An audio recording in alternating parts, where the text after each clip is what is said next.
comprendre l'humidité et la condensation dans son logement.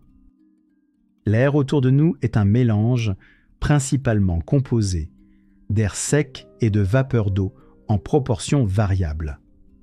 Parler d'humidité, c'est parler de cette vapeur d'eau présente dans l'air.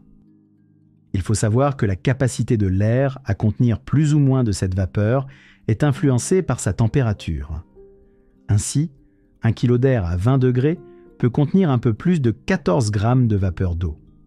Si la température de l'air diminue, cette capacité se réduit considérablement. 1 kg d'air à 5 degrés peut contenir au maximum 5,4 grammes de vapeur d'eau. Quant à une température donnée, l'air atteint sa capacité maximale à contenir de la vapeur d'eau. On dit de cet air qu'il est saturé.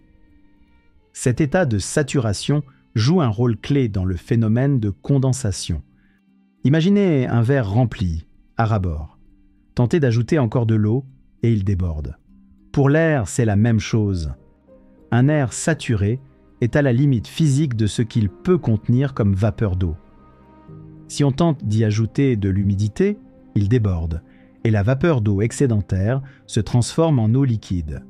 C'est la condensation. Il est donc important de retenir que plus un air est chaud, plus il peut contenir de vapeur d'eau avant d'atteindre son point de saturation.